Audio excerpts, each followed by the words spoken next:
ஹஜ்ஜத்துல் விதா. இறைத்தூது உலகின் முன் வைக்கப்பட்டது. லா இலாஹ இல்லல்லாஹ் முஹம்மதுர் ரசூலுல்லாஹ். வணக்கத்திற்குரியவன் அல்லாஹ்வை தவிர வேறு இறைவன் இல்லை. முஹம்மது நபி ஸல்லல்லாஹு அலைஹி வஸல்லம் அல்லாஹுடைய தூதராக இருக்கின்றார்கள். நிச்சயமாக எல்லா புகழும் அல்லாஹுவிற்கே. அவனையே நாம் புகழ்கிறோம், அவனிடமே நாம் உதவி தேடுகிறோம், அவனிடமே நாம் பாவ மன்னிப்பு கோருகிறோம். நம்முடைய மன இச்சைகளின் கெடுதிகளை விட்டும் நம்முடைய செயல்களின் தீமைகளை விட்டும் அல்லாஹுவிடம் பாதுகாவல் தேடுகிறோம்.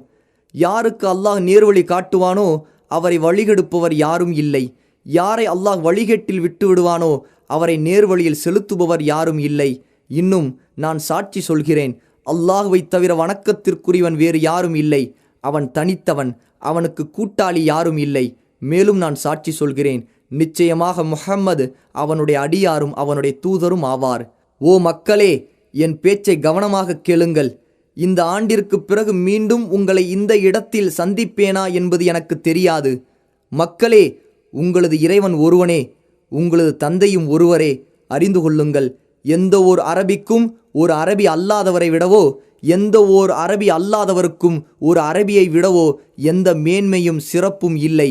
எந்த ஒரு வெள்ளையருக்கும் ஒரு கருப்பரை விடவோ, எந்த கருப்பருக்கும் ஒரு வெள்ளையரை விடவோ எந்த மேன்மையும் சிறப்பும் இல்லை.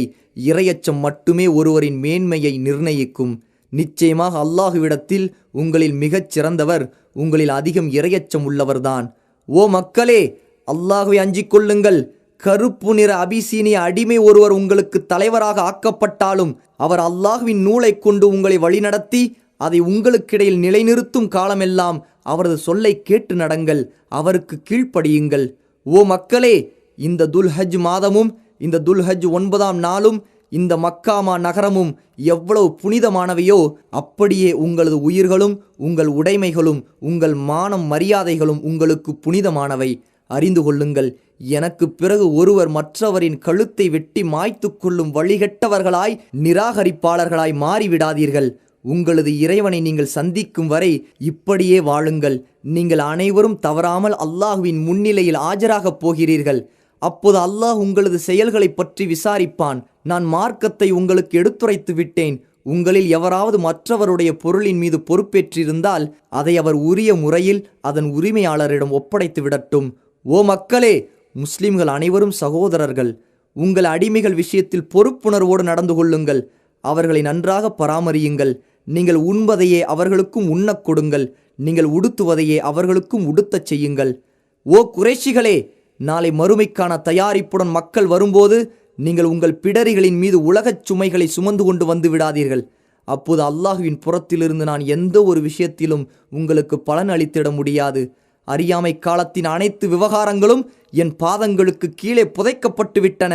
அறியாமை காலத்தில் நிகழ்ந்துவிட்ட உயிர் கொலைகளுக்கு பழி வாங்குதல்கள் அனைத்தும் ரத்து செய்யப்பட்டு விட்டன. முதலாவதாக நம்மிடையே நடைபெற்ற கொலைகளில் ரபியா இப்னு ஹாரிஸின் மகன் கொலை செய்யப்பட்டதற்கான பழிவாங்கலை நான் தள்ளுபடி செய்கிறேன். அவன் பனு சாது குலத்தாரிடம் பால்குடி பாலகனாக இருந்து வந்தான். அவனை ஹுதைல் குலத்தார் கொன்றுவிட்டார்கள். அறியாமை காலத்தில் இருந்த வட்டியும் என் பாதங்களுக்கு கீழே புதைக்கப்படுகிறது. ஆனால் உங்கள் அசல் தொகை உங்களுக்கே உரியது. நீங்களும் அநீதி இழைக்கக்கூடாது, உங்களுக்கும் அநீதி இழைக்கப்படக்கூடாது. முதலாவதாக நம்மவர் கொடுத்திருந்த வட்டிகளில் அப்பாஸ் இப்னு அப்துல் முத்தலிபுக்குரிய வட்டியை நான் தள்ளுபடி செய்கிறேன்.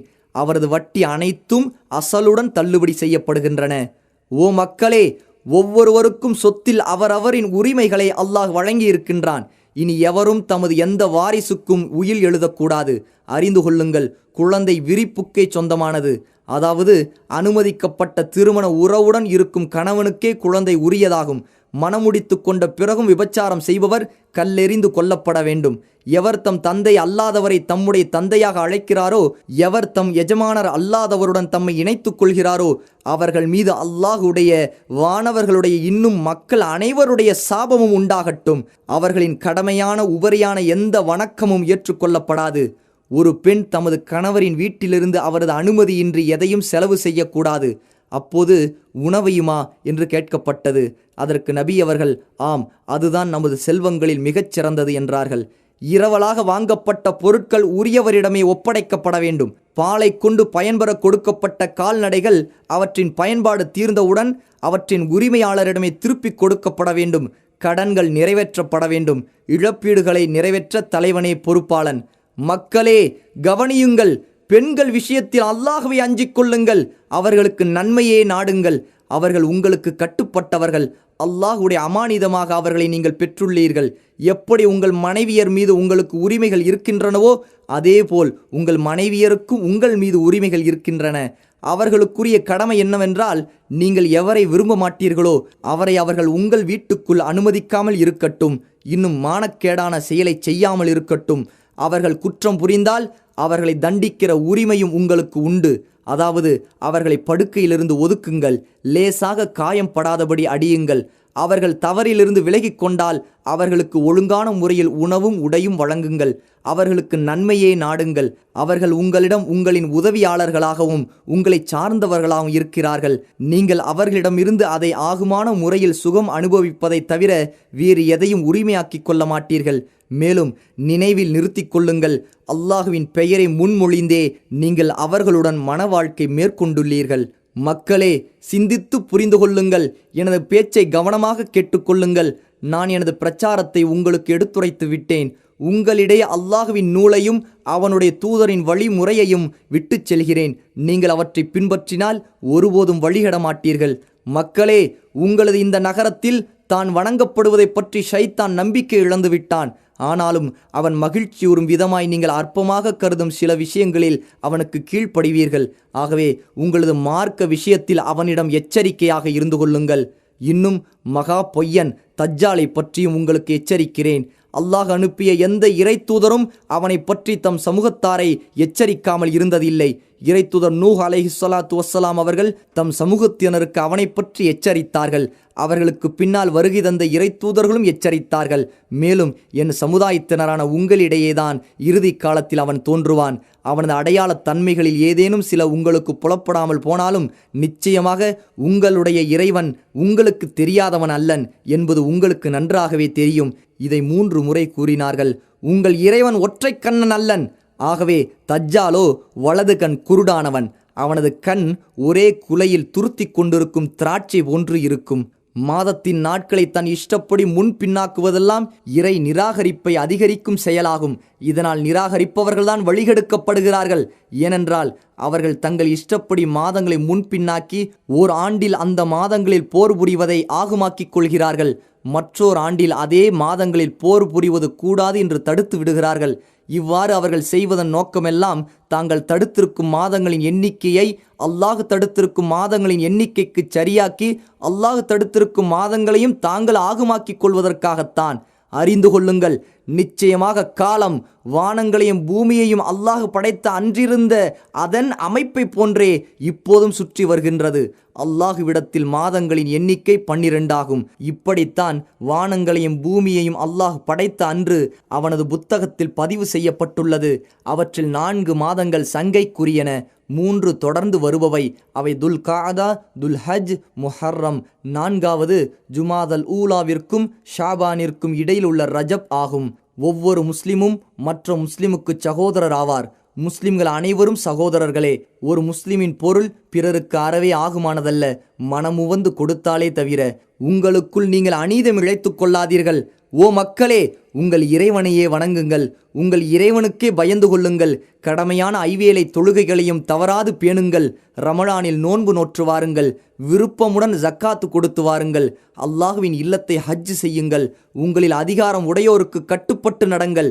நீங்கள் சொர்க்கம் செல்வீர்கள். ஒருவர் குற்றம் செய்தால் அதற்கான தண்டனை அவருக்கே கொடுக்கப்படும். மகனுடைய குற்றத்திற்காக தந்தையோ தந்தையின் குற்றத்திற்காக மகனோ தண்டிக்கப்பட மாட்டார். ஒவ்வொரு இறை தூதரின் பிரார்த்தனையும் இந்த உலகிலேயே முடிந்துவிட்டன என் பிரார்த்தனையை தவிர. நான் அதை மறுமை நாளுக்காக என் இறைவனிடம் சேமித்து வைத்திருக்கிறேன். அறிந்து கொள்ளுங்கள், மறுமை நாளில் இறை தூதர்கள் தங்களது சமுதாயத்தினர் அதிகமாக இருப்பதை கொண்டு மகிழ்ச்சி அடைவார்கள். அப்போது என்னை நீங்கள் கேவலப்படுத்தி விடாதீர்கள். நான் உங்களுக்காக கௌசர் நீர் தடாகத்திற்கு அருகில் உட்கார்ந்திருப்பேன். மக்களே, எனக்கு பின் எந்த ஒரு இறை தூதரும் இல்லை. உங்களுக்கு பின் எந்த ஒரு சமுதாயமும் இல்லை. இங்கு வந்திருப்பவர்கள் வராதவர்களுக்கு இந்த மார்க்கத்தை எடுத்துச் சொல்லட்டும். விஷயம் சென்று சேருபவர்களில் சிலர் நேரடியாக கேட்பவரை விட நன்கு ஆராயும் தன்மை உடையவராக இருக்கலாம். பிறகு நபி ஸல்லல்லாஹு அலைஹி வஸல்லம் அவர்கள் மக்களை நோக்கி, மறுமை நாளில் உங்களிடம் என்னை பற்றி விசாரிக்கப்படும் போது நீங்கள் என்ன சொல்வீர்கள் என்று கேட்டார்கள். அதற்கு அந்த மக்கள், நீங்கள் மார்க்க போதனைகள் அனைத்தையும் எங்களிடம் தெரிவித்து விட்டீர்கள், உங்களது தூதுத்துவ பொறுப்பை நீங்கள் நிறைவேற்றி விட்டீர்கள், சமுதாயத்திற்கு நன்மையை நாடினீர்கள் என நாங்கள் சாட்சியம் அளிப்போம் என்றார்கள். உடனே அல்லாஹுவின் தூதர் ஸல்லல்லாஹு அலைஹி வஸல்லம் அவர்கள் தமது ஆட்காட்டி விரலை வானை நோக்கி உயர்த்தி சைகை செய்துவிட்டு அதை மக்களை நோக்கி தாழ்த்தி, இறைவா இதற்கு நீயே சாட்சி, இறைவா இதற்கு நீயே சாட்சி, இறைவா இதற்கு நீயே சாட்சி என்று கூறி தங்களது உரையை நிறைவு செய்தார்கள். இவ்வாறு அவர்கள் கூறிய அதே இடத்தில் அல்லாஹ் பின்வரும் வசனத்தை இறக்கி அருளினான். இன்றைய தினம் உங்களுக்காக உங்களுடைய மார்க்கத்தை முழுமையாக்கிவிட்டேன். மேலும் நான் உங்கள் மீது என் அருட்கொடையை பூர்த்தியாக்கிவிட்டேன். இன்னும் உங்களுக்காக நான் இஸ்லாமை மார்க்கமாக தேர்ந்தெடுத்து கொண்டேன், அங்கீகரித்து கொண்டேன். அல் குர்ஆன் அத்தியாயம் 5 வசனம் 3.